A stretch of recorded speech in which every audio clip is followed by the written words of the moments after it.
Il y a un mois, on était à 1 000 € de MRR et là, on est à 40 000. Lui, c'est Robin Dormion. À seulement 24 ans, Robin vit à Dubaï, est créateur de contenu et a cofondé plusieurs projets autour de la viralité. Son SaaS Blow Up cumule déjà 100 000 utilisateurs et 40 000 € de MRR.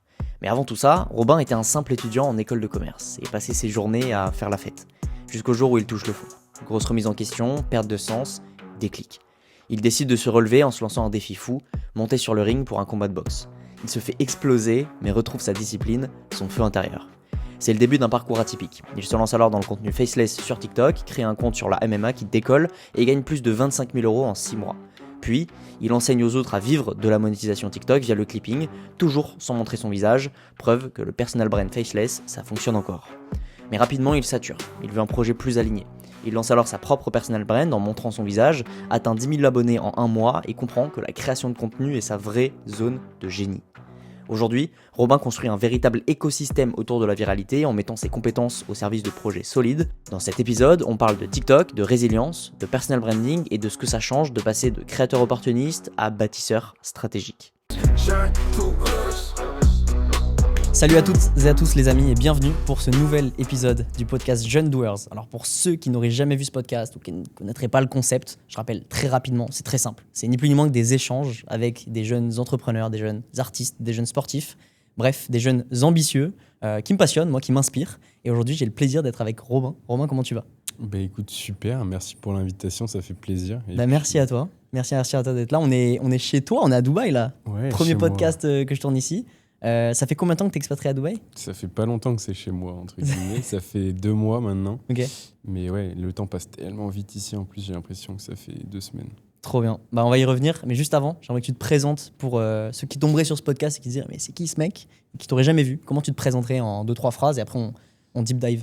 Ouais, bah alors en soi, avant j'avais l'habitude de parler de ce que je fais en premier de mon projet ou quoi, Ouais. mais le truc c'est que tu le verras, je pense, je suis sur pas mal de trucs en même temps, malgré que ce soit pas ce qui est souvent recommandé, on dit d'être focus, etc. Moi j'aime bien être sur plein de trucs parce que je pense que je favorise la stimulation intellectuelle et potentiellement le bonheur au fait de gagner beaucoup d'argent, même si je pense que c'est lié. Donc moi, en gros, je suis spécialisé dans la viralité, la création de contenu. Au début, je l'ai fait en faceless. J'ai fait plusieurs centaines de millions de vues sans montrer ma tête. Ensuite, je l'ai fait en montrant ma tête. J'ai monté mon compte Instagram à 10 000 abonnés en 15 jours, puis j'ai fait pas mal de millions de vues aussi. Et ensuite, c'est assez step by step. Ensuite, j'ai commencé à faire de la distribution de masse, où là, c'est plus Ok. moi qui fais le contenu, c'est que je fais faire du contenu à des gens pour un projet. Je te prends un exemple. J'ai une application, par exemple, qui s'appelle Blow Up. Donc une application pour rendre les gens viraux. Ça t'analyse ton profil, ça te donne des conseils, ça te génère des idées de vidéos avec l'IA. Et bah, cette application, j'en fais faire la promotion par des dizaines de créateurs qui font du clipping, qui créent eux-mêmes des vidéos. Et moi aussi, évidemment, je fais de la création de contenu pour cette app, pour montrer la voie. Et après, eux dupliquent, en gros. Ok. Et ça, c'est via un SaaS que tu as créé ou c'est. Ouais, C'est ça, hein. c'est une application iOS, donc dans l'App Store, tu Ok. tapes Blow Up et tu peux tomber dessus. Ok, Blow Up, c'est vraiment l'application en elle-même. Et en fait, c'est grâce à ça que tu fédères, on y viendra après, mais que tu fédères des clippers et autres pour promouvoir des marques qui te contactent toi pour entrer sur cette appli, c'est ça ? Non, en gros, l'app, c'est juste une app pour faire des vidéos virales. Ça, Ouais. c'est typiquement n'importe quel petit créateur. Et il y en Ok. a de plus en plus quand on regarde les utilisateurs Blow Up. Moi, ça me choque. Genre un mec qui est plombier, qui va partager son quotidien et tout. Il télécharge Blow Up, ça lui analyse son compte TikTok. Tu sais, ils sont souvent restés bloqués à 300 000 vues. Et là, il télécharge l'application, ça lui dit exactement pourquoi il perce pas. Tu vois, l'IA, elle est Énorme. entraînée sur des dizaines de milliers d'analyses de comptes maintenant, vu qu'on a eu plus de 100 000 utilisateurs sur l'app. Et du coup, ça lui dit pourquoi ils percent pas. Genre, c'est où qu'ils sont nuls, il n'y a pas de Ok. call to action, les sujets, ça intéresse personne. Ça analyse aussi les commentaires, donc on voit ce qui revient dans les commentaires, etc. Et ça lui dit ce qu'il peut améliorer. Et après, ça lui génère des idées de vidéos avec l'IA, tu vois. Ok. Donc ça, c'est mon application.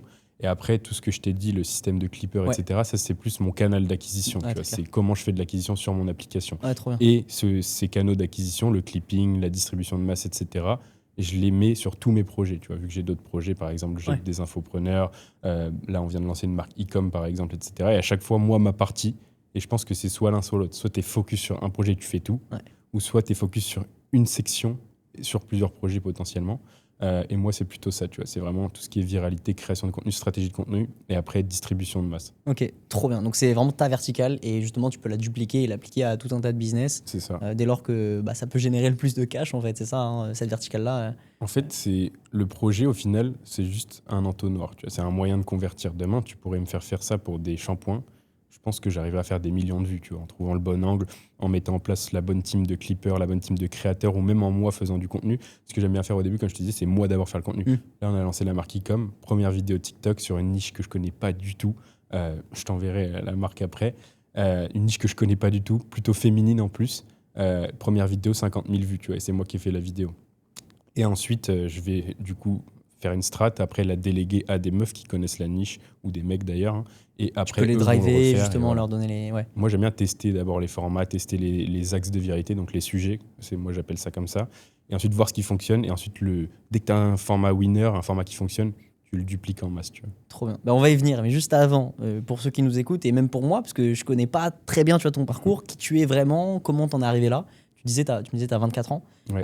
J'aimerais, là, pour cette première partie du podcast, comme à mon habitude, revenir à tes 17 ans, aux 17 ans de l'invité. Donc Robin, il a 17 piges. Où est-ce qu'il est? Qu'est-ce qu'il fait? Et qu'est-ce qui se passe dans ta tête à ce moment-là? Et comme ça, on va aller chronologiquement jusqu'à aujourd'hui, pour voir tout ce qui s'est passé. Alors, 17 ans, il n'est pas du tout comme aujourd'hui. Vraiment, c'est deux mondes différents. Moi, souvent, je me dis que... Tu vois, un humain, il est un peu déterminé par ses objectifs, tu vois. C'est-à-dire que quel est son objectif? Ok, moi, tu me donnes l'objectif d'un mec, je vais arriver à cerner sa personnalité, tu vois. Et surtout, j'arriverai à cerner s'il réussit sa vie. Parce que pour moi, réussir sa vie, c'est mettre les bonnes actions en place pour atteindre ton objectif. Et peu importe quel est ton objectif. Et à cette époque-là, j'avais un objectif qui n'était pas du tout le même, mais je mettais en place les bonnes actions pour l'atteindre. C'est que j'étais un étudiant et je voulais juste me bourrer la gueule tout le temps, etc. Donc, tu vois, je mettais en place les bonnes actions, c'est-à-dire que je sortais tout le temps, etc. Donc, en soi, je réussissais ma vie. Et c'est pour ça que je regrette pas du tout d'avoir commencé le business relativement tard. Hein. Tu as 20 ans, c'est pas non plus... Il y en a, ils ont commencé à 30 piges et ils sont multimillionnaires. Mais tu en as qui commencent à 14 ans, etc. Mais moi, je regrette vraiment pas du tout parce qu'à cette époque-là, j'ai vécu des années, je pense, en termes d'intensité de bonheur, qui était autant, voire plus haute que celle que je vis aujourd'hui, même si je suis très heureux, tu vois. Et donc, à l'époque, 17 ans, ouais, c'était ça, la fête. Ça m'a permis aussi, au final, dans ces trucs un peu négatifs de faire la fête et tout, de me développer vachement socialement, chose qui se transpose dans le business, je pense, aujourd'hui. Et puis surtout, d'expérimenter le bonheur, un autre style de vie, tu vois. Genre, je sais ce que m'apporte l'autre style de vie. Donc, je peux faire le choix consciemment de rester dans celui que j'ai aujourd'hui, parce que j'ai testé les deux, tu vois. Et si je savais pas tester les deux, je pense que je me demanderais, est-ce qu'au final, j'ai pas envie de tout arrêter, aller à Bali, comme on disait, et faire la fête toute la journée, tu vois. Et du coup, ouais, voilà, c'était... C'est hyper intéressant ça, parce que justement, enfin, moi, on a à peu près le même profil de ce point de vue-là. Bah, tu vois, j'ai fait Dauphine, t'as fait une école de co, c'est ça? Ouais. Donc, globalement, on a vécu la vie étudiante au max de ce qu'on pouvait faire, forcément, parce que c'était nos objectifs à ce moment-là, et je suis très aligné avec ta vision de la réussite. Et c'est vrai que pour avoir parlé, et je pense toi aussi, pour avoir ce niveau de conscience sur ce choix, à beaucoup d'entrepreneurs qui, justement, eux, n'ont pas connu ça, n'ont pas connu ces années, bah, il y en a moi, certains qui me disent, non pas ils regrettent de s'être lancés trop tôt, parce qu'en vrai, ils sont dans des positions qui sont vachement cool, en général, mais par contre, ils se posent la question de, et si j'avais fait ça? Ou le petit regret, le petit putain, peut-être que ça aurait été cool, peut-être que j'aurais kiffé, ou peut-être que j'aurais découvert d'autres choses. Et c'est vrai que nous, on a ce côté où bah, on a vécu cette vie-là. On sait que globalement, ça ne nous a pas plu pour X ou Y raison, et je te laisserai après continuer. Et le pourquoi tu as voulu switcher, justement. Et maintenant, bah, on est pleinement épanoui dans ce qu'on fait parce qu'on n'aurait pas tendance à envier cet autre côté. Mais donc, du coup, 17 piges, toi, tu es au lycée, j'imagine, tu passes le bac, machin. Tu voulais faire quoi comme métier? Enfin, est-ce que tu avais déjà ça en tête ou pour te diriger en école de co, tu vois, c'était quoi un peu ton idée derrière la tête? En vrai, c'était comme... Moi, j'étais toujours dans cet objectif de où est-ce que je peux travailler le moins, potentiellement faire la fête au max, avoir des bonnes relations sociales, parce que je pense que c'était ça. C'était pas juste de boire de l'alcool, tu vois, derrière, ou de faire la fête. C'était quand même d'avoir un groupe d'amis, je pense, être épanoui socialement. Je pense que c'était ça mon incentive max. Et du coup, je me suis dit, où est-ce que je peux aller à un endroit où je peux très peu bosser, m'amuser beaucoup et potentiellement ne pas flinguer le reste de ma vie, tu vois. Et du coup, l'école de commerce, c'était le meilleur choix. Et du coup, j'ai fait les concours aussi. Il y a un truc, c'est que j'avais des mauvaises notes en cours au lycée parce que je m'en foutais, tu vois. J'étais déjà un peu je regardais les vidéos business, etc. En même temps, j'étais pas mal sur les jeux vidéo et tout. Et du coup, je m'en foutais. J'allais à un cours sur deux, etc. Mais je savais que j'avais du potentiel. Et du coup, je me suis dit, où est-ce que je peux arriver à un endroit où on redistribue les cartes? Genre, tout ce qui s'est passé les 3 dernières années de lycée, on met de côté. Et genre, c'est un concours, du coup. Et là, j'ai vu, école de commerce, ils prennent pas en compte tes notes, enfin, celles que moi, je faisais. C'est juste un concours, tu révises 2 mois et tout le monde est au même logé à la même enseigne, tu vois, c'est ça. Ouais. Et du coup, j'ai charbonné pendant les cours, je révisais le concours. Et j'ai eu l'école que je voulais, du coup. C'était quoi comme école? C'était l'ESCA. Escar, ok. Et donc après, voilà, j'ai rejoint l'ESCA. J'ai obtenu ce que je voulais de cette école, je pense, c'est-à-dire l'amusement. Potentiellement, même si j'ai beaucoup critiqué les écoles de commerce dans mes vidéos, en fait, je critique pas tant les écoles de commerce. Je critique les attentes que les gens ont quand ils vont en école de commerce. Mais qui sont inculquées par ces écoles de co elles-mêmes. C'est vrai, c'est leur marketing, ouais. tu vois. Après, je pense que c'est des fausses. En vrai, ils veulent tous faire la fête. Enfin, je pense qu'il y a une très faible minorité qui veut aller en école de commerce pour réussir sa vie professionnellement. Mais la plupart, s'ils sont honnêtes, c'est exactement la même motivation. Moi, certes, ils veulent pas foirer leur vie, mais ils veulent surtout s'amuser. Ouais, bien sûr. Sinon, ils iraient en prépa, quoi. Ouais. Et tu le vois d'ailleurs, les mecs qui sont à leur prime en école de commerce, BDE, etc.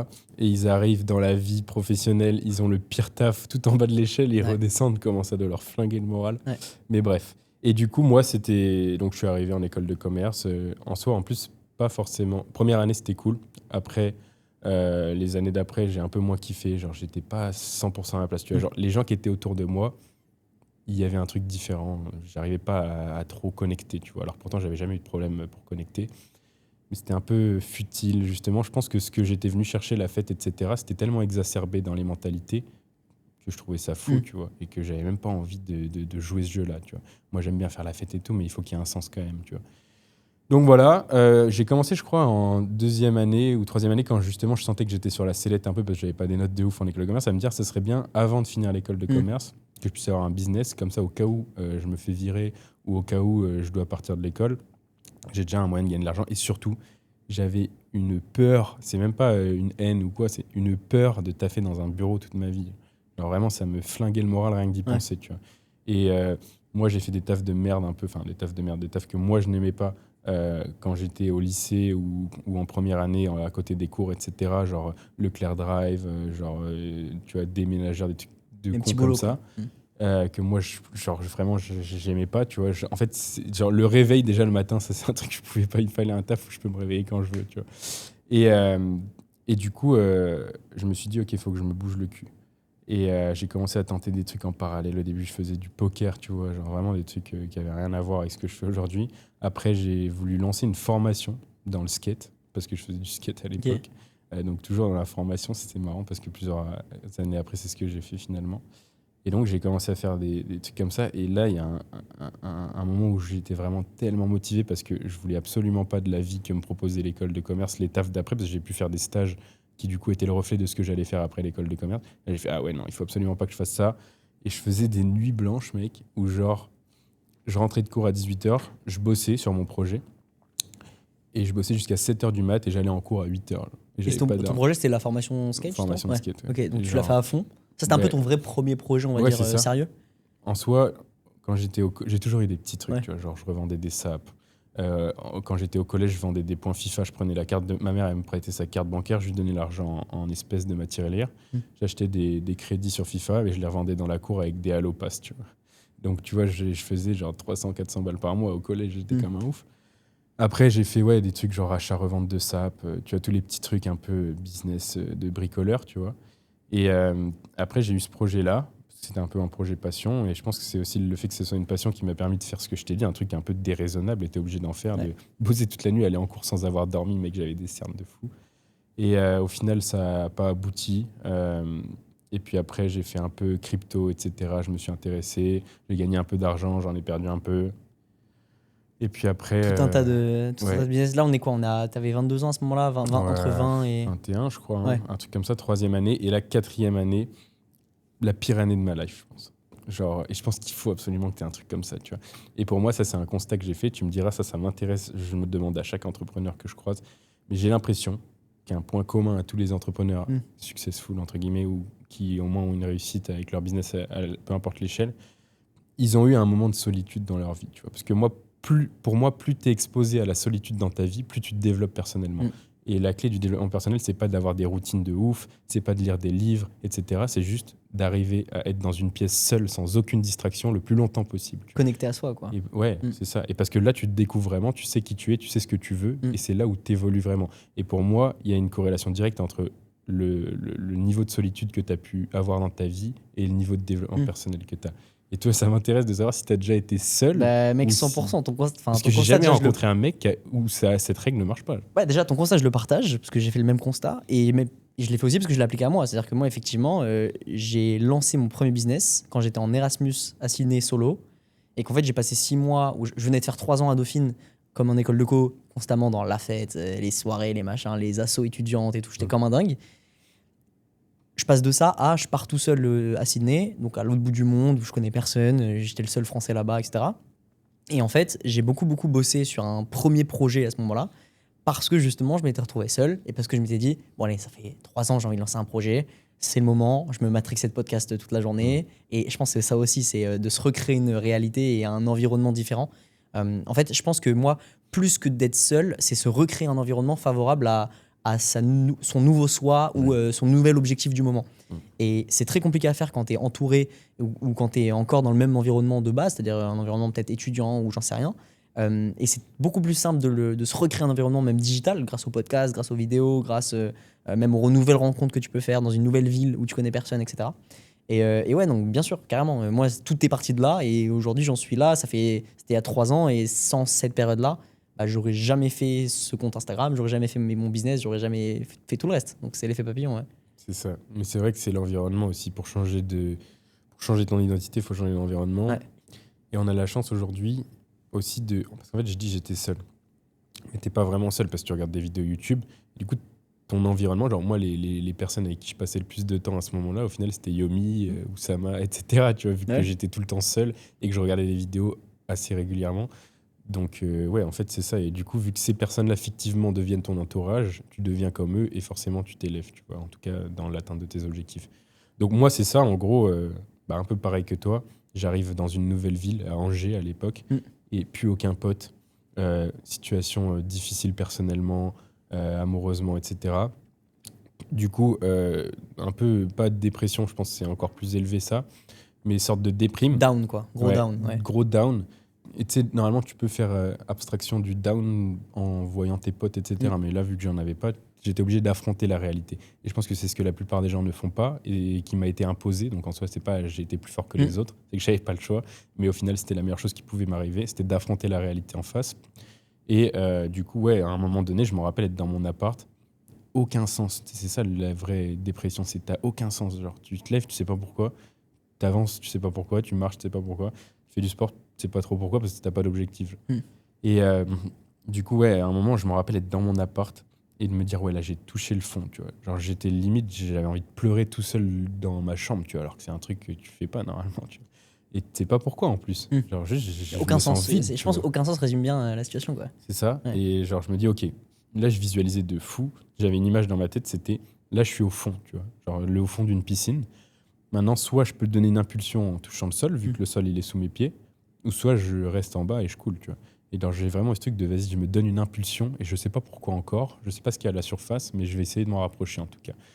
Et du coup, j'ai fait ça. Le lendemain, je me suis mis au sport, je faisais déjà de la boxe, etc. Du coup, après, j'ai eu un combat de boxe qui a été programmé, alors que j'étais pas du tout prêt, tu vois, mais ça m'a donné un objectif sportif. Ouais. Et après, pareil, j'ai vu un mec qui parlait, j'ai pris le premier business que j'ai vu sur YouTube, un mec qui parlait de monétisation TikTok. Antoine Bougan, il s'appelle. Ok. Et je tombe sur sa vidéo à l'époque et je me dis, putain, il est pas comme les autres, tu vois. Genre, ça a l'air... Lui, il a une force, c'est qu'il rend le truc ultra humain, ultra naturel, tu vois. Et je me dis, vas-y, j'ai quand même un doute, parce que je pense que c'est ce qui fait que les gens se lancent pas dans le business, c'est qu'ils ont des doutes sur est-ce que ça marche vraiment ou pas, ou est-ce qu'ils nous mentent tous. Et du coup, je me dis, j'étais un peu comme ça à l'époque.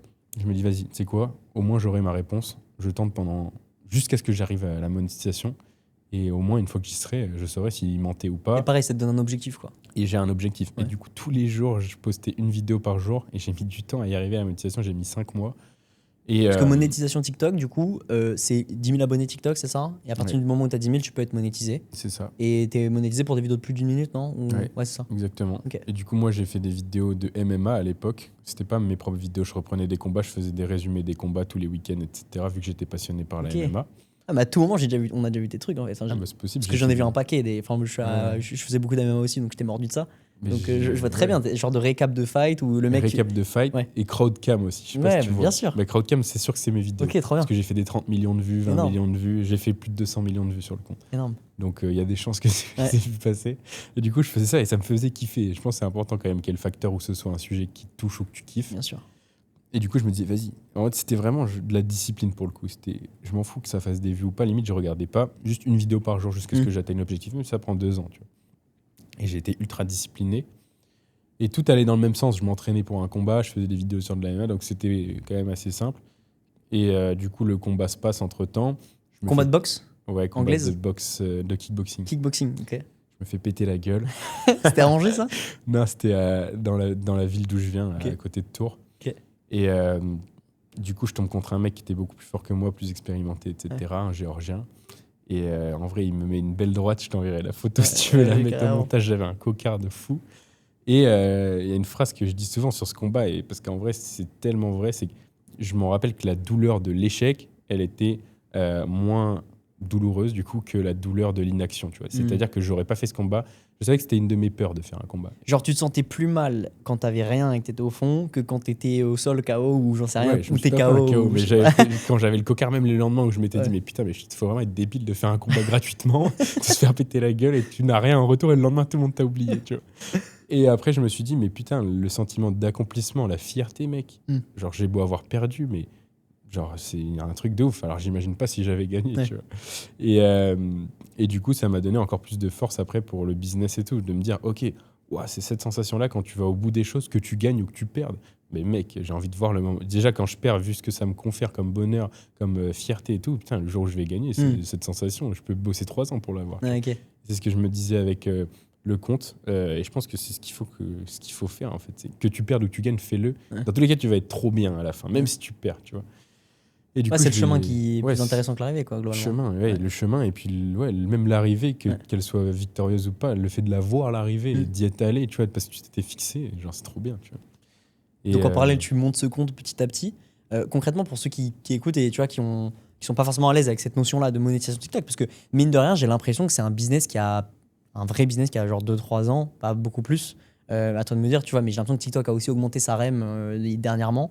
Donc c'est de plus en plus intéressant pour les personnes qui clippent ou qui on monte juste des comptes même faceless. Si tu peux revenir un peu sur tout ça, concrètement, ce que tu faisais, c'était quoi? Tu reprenais des vidéos, tu en faisais des choses un peu intéressantes, virales, et tu les mettais sur ton compte. Mais ça pouvait toucher à tous, tu faisais différents comptes. Quelle était ta strat à l'époque? Au début, j'avais un compte, le compte de MMA, et je reprenais des vidéos que je trouvais virales sur Insta, sur TikTok et autres. Après, je reprenais aussi sur la plateforme, etc., des crowdcam, justement. Donc, c'était le moment où ils filmaient entre 2 combats. Ouais. D'ailleurs, quand j'ai testé ce concept, c'était après avoir eu la monétisation et ça a direct explosé. Et c'est là où les choses se sont enchaînées. Mais au début, je faisais juste des résumés de combats, tu vois, que je trouvais sur YouTube, etc.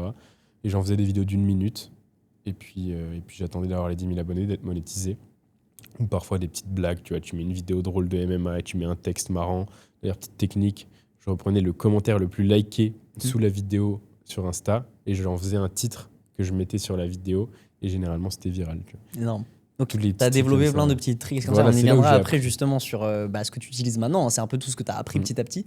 D'où d'ailleurs le fait que faut, je pense, avant tout suivre un petit objectif pas forcément très ambitieux, parce que là le but c'était genre d'avoir une monétisation sur un compte Instagram, c'est pas le truc le plus tu vas pas monter Uber quoi, Ouais. mais en fait c'est ça qui mène petit à petit à créer un compte, monter un SaaS, monter des choses, et on y viendra. Mais c'est moi ce que j'adore dans les parcours des gens comme toi qui sont encore jeunes, etc. Et enfin tu vois, comme moi, comme d'autres quoi, mais en fait on est vraiment en train de construire petit à petit un empire, ou en tout cas notre empire à nous comme on le conçoit, et on est en train d'ajouter des briques par brique, et j'aime bien revenir justement de cette première brique qui est cette Ouais, première c'est mission, parce que ça a un impact sur tout le reste et ça a provoqué tout le reste. Donc, tu arrives à avoir cette monétisation sur ce compte Instagram. Tu fais combien d'argent et quel déclic ça te provoque? Qu'est-ce que tu décides de faire après?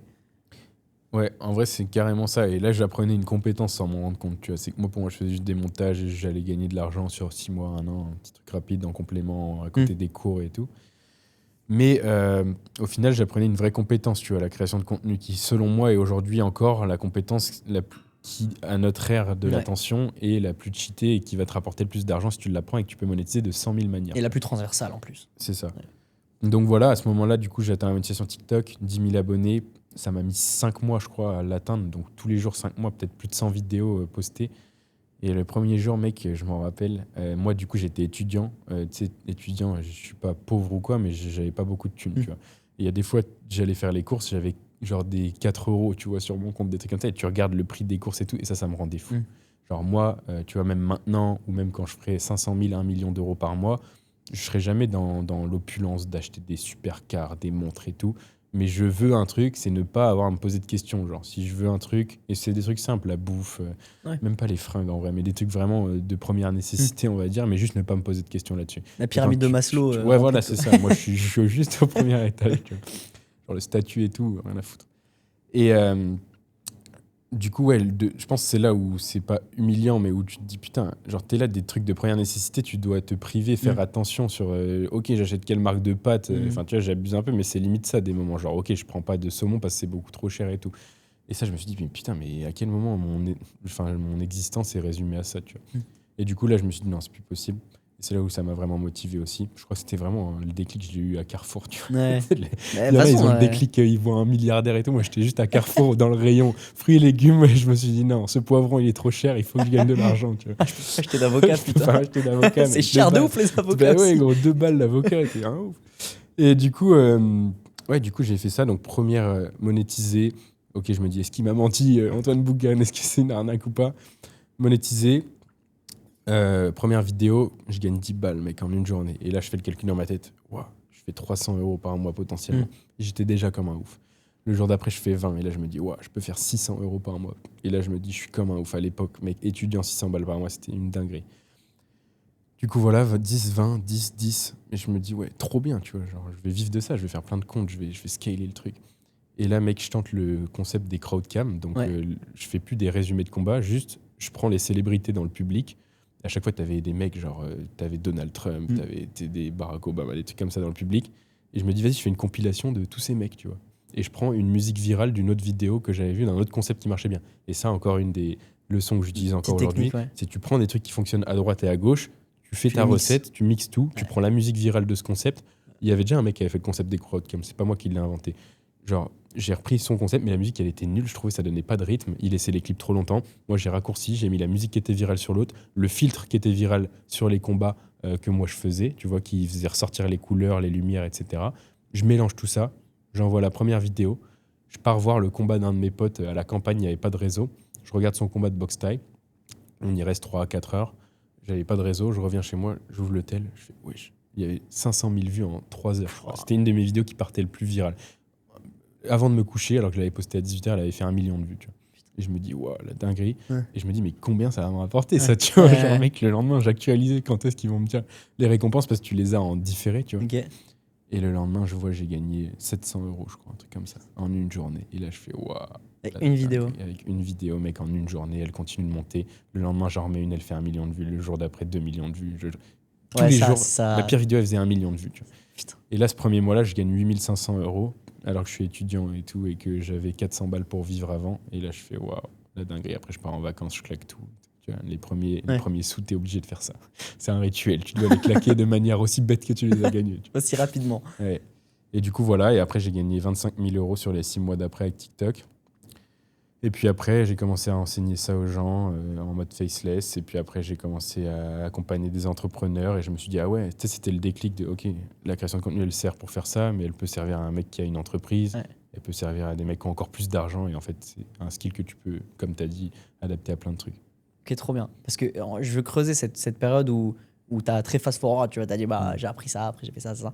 Concrètement, quand tu as fait ces 6 premiers mois-là, où tu l'as fait que pour ton compte, déjà, est-ce que tu as fait d'autres comptes ou c'était que sur ce compte MMA? Ouais, j'ai fait d'autres comptes. J'ai gagné avec les autres comptes, mais je me suis rendu compte que, et ça, je pense que c'est un peu une règle entrepreneuriale aussi, c'est ouf parce que tu vois, c'est des trucs, ça paraît être un business simple où tu n'apprends rien, où c'est pas ça qui va te faire devenir Elon Musk, tu vois, mais tu apprends des règles qui servent à ces mecs-là, tu vois. Ouais. Genre, typiquement, là, je m'étais défocus, j'ai voulu lancer 5 comptes et au final, je gagnais beaucoup moins avec celui qui me rapportait déjà de l'argent. Et dès que je me suis reconcentré sur le compte principal, bah, j'ai gagné beaucoup plus qu'avec tous les autres comptes réunis, tu vois. Et du coup, à un moment, j'en ai fait plein. Je gagnais un peu d'argent avec les autres, des 500 000 balles avec les autres. Mais au final, je passais de 8K à 2K sur l'autre. Donc en fait, le delta, il n'était pas. Ouais, c'était pas worth it. Du coup, après, je me suis refocus sur le premier. Et puis après, j'en ai créé d'autres. Et puis ensuite, je me suis rendu compte que c'était pas aussi scalable que le niveau de revenu que je voulais atteindre. Genre, je pouvais faire 5-10K par mois avec ça, Mm. en étant vraiment H24 et Ouais. tout. Mais c'est pas ça que je voulais, tu vois. Je voulais beaucoup plus. Et c'est là où j'ai commencé à enseigner ça aux gens. Et puis après, à changer de niche. Donc, tu as commencé à faire de la formation, du coup, en Ouais. faceless toujours. Ouais. Tu n'avais pas de personal brand à l'époque. Et- Personal brand faceless. Ouais, ouais, ok. Et comment tu faisais ça? Bah ça, tu vois, je filmais mon ordi. En fait, c'est là, tu vois, où aussi, ça, c'est des croyances limitantes. Je me suis dit pareil, mais comment est-ce que je peux faire Ouais. pour vendre un accompagnement, une formation, vendre n'importe quoi, si je monte pas ma tête, tu vois. Et en fait, tu as 100 000 manières, tu vois. Il n'y a pas d'excuse. Genre, tu vois, je pouvais faire 50 000 trucs. Et en vrai, en faceless, tu as tellement de concepts. Genre, tu peux te filmer en POV, genre POV dans la vie de je sais pas qui. Tu filmes ta journée. Moi, ce que je faisais souvent, c'est j'ouvre mon ordi et je montre un truc sur mon ordi. J'ai fait des vidéos à plus de 100 000 vues en faisant ça, tu vois. Et il y a 100 000 concepts, des carousels, tu peux faire n'importe quoi. Moi, j'étais sur Twitter aussi, tu as des réseaux, LinkedIn, Twitter, où tu fais pas de vidéos en montrant ta tête. Moi, Twitter, j'étais anonyme, tu vois. Et j'ai fait des threads qui ont fait plus d'1 million de vues, tu vois. Ok. Et en fait, tu as 100 000 Il y a plein de manières, moyens ouais, d'acquisition, il y a il y a plein de toujours un canaux, moyen, tu plein de vois, que tu canaux, montes pas ta tête, Ouais. que tu veuilles pas montrer ta voix. Il y a toujours, genre, tu as envie de faire juste des photos, tu as envie juste d'écrire, bah, va sur LinkedIn, tu vois. Il y a Ouais. toujours un moyen. Et la Ouais. création de contenu, tout le monde peut en profiter, tout le monde peut gagner de l'argent avec. Ouais, c'est un gros take, mais j'aime bien. Tu as commencé à faire des formations, du coup. Tu as accompagné quoi globalement, des mecs comme toi qui, 6 mois plus tôt, voulaient gagner leur premier millier d'euros par mois en faisant du clipping, c'est ça? Enfin, en montant de la monétisation TikTok. Ouais, c'est ça. Ouais.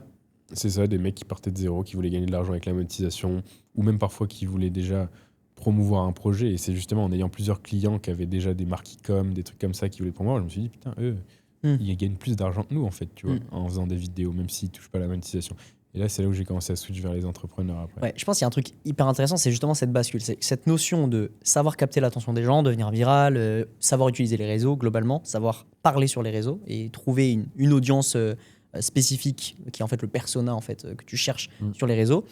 Cette compétence, tu peux la mettre au profit de la monétisation. Donc là, tu vas vraiment vouloir aller chercher le maximum de vues pour avoir le maximum de monétisation et que ce soit via la REM, via la monétisation des plateformes type TikTok ou même YouTube par exemple.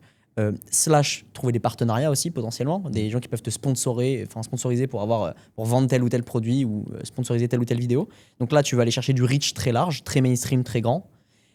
Et cette même compétence, tu peux la dupliquer et la mettre au profit de projets, parfois beaucoup plus nichés, beaucoup plus chers, avec des communautés, des audiences beaucoup plus petites, mais qui ont un plus gros PIB, un plus gros PIB d'audience, quoi.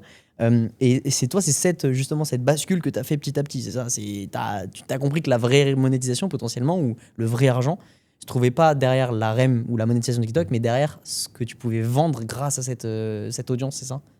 En fait, c'est ça, c'est genre vendre ton service à des gens, déjà juste vendre ton service à des gens qui ont plus d'argent, tu vois. Et il y en a tellement qui vendent à des mecs qui n'ont pas d'argent et ils vendraient le même service à quelqu'un qui a plus d'argent. Même un seul client, il ferait 10 fois plus que ce qu'il gagne actuellement. Et typiquement, j'ai l'exemple parfait dans la monétisation, c'est que j'ai rencontré il n'y a pas longtemps un mec qui faisait des vidéos sur des yachts. Il était dans la niche des yachts et il faisait ça pour la monétisation. Oh, le nouveau yacht, nanana, et machin, il est trop beau, etc. Ouais. Et ensuite, un jour, il s'est fait contacter par un mec qui vend des yachts, tu vois. Et maintenant, il touche une commission Sur le sur les yachts qu'il vend. Et c'est Ouais. des commissions à 5-6 chiffres, tu vois. Ouais. Et du coup, le mec, il fait exactement la même chose, tu vois. Sauf qu'il le fait pour quelqu'un qui gagne plus d'argent, tu vois. Et il gère son compte, lui-même fait des placements de produits sur son compte. Et du coup, il prend des coms sur des yachts, tu vois. Et typiquement, la création de contenu, c'est pour ça que je te disais que tu peux la monétiser de 100 000 manières. C'est que même moi, je l'ai fait sur des entrepreneurs, des infopreneurs qui gagnent 5-10 000 euros par mois.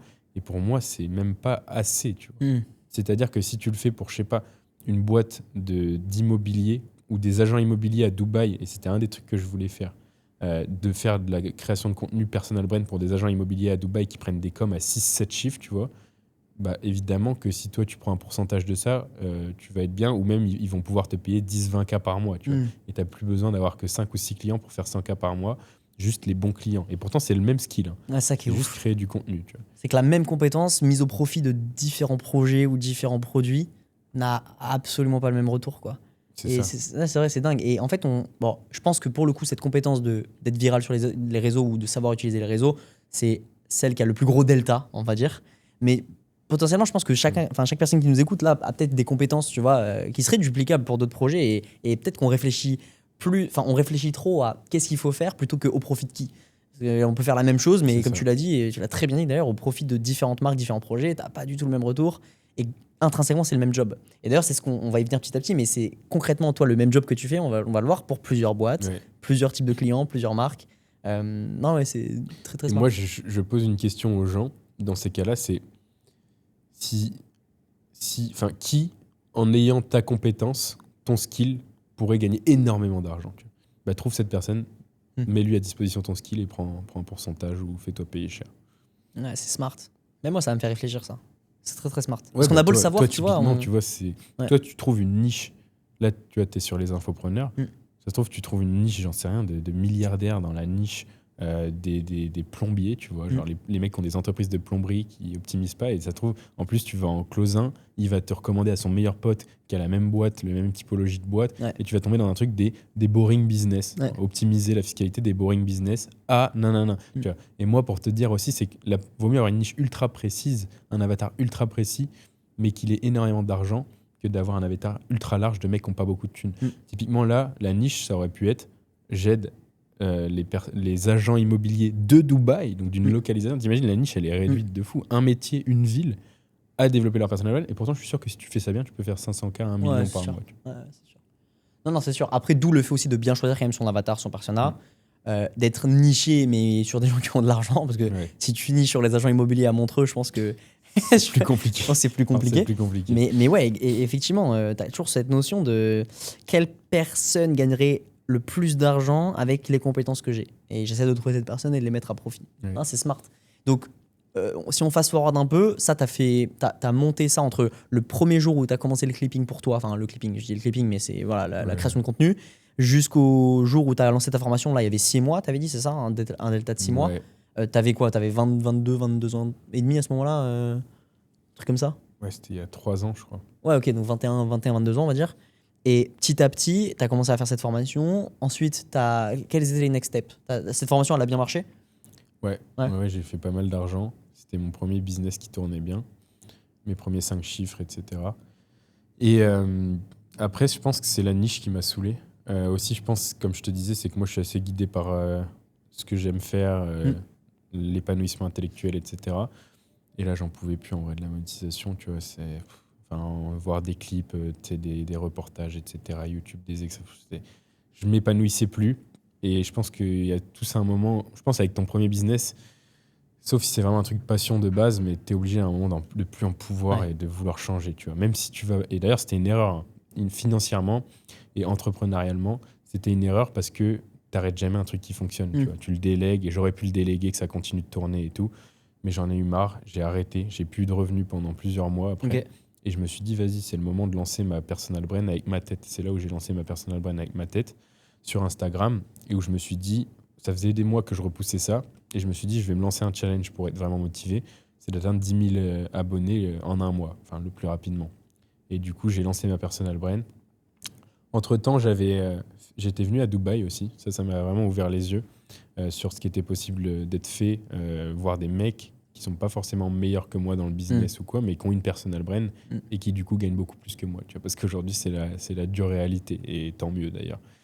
Et du coup, ouais, je suis venu ici, je m'étais fait interviewer par Antoine Blanco parce que j'avais pris sa formation. Putain, mais peut-être c'est là que je t'ai vu la première fois alors. Possible. Parce que, ouais, non, c'est possible. Okay. Et donc, il y a eu ça. Ensuite, il m'avait invité à Paris pour faire une conférence justement sur la création de contenu, la viralité.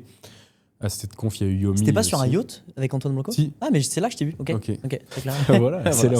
C'est bon, ça me revient. Non, parce que, en fait, pour les gens, juste avant le podcast, en off, on se disait, putain, mais chacun, on s'est déjà vu, on sait pas trop où. Là, moi, c'est moi qui t'ai envoyé un message vu que j'étais à Dubaï et que je savais que t'étais ici.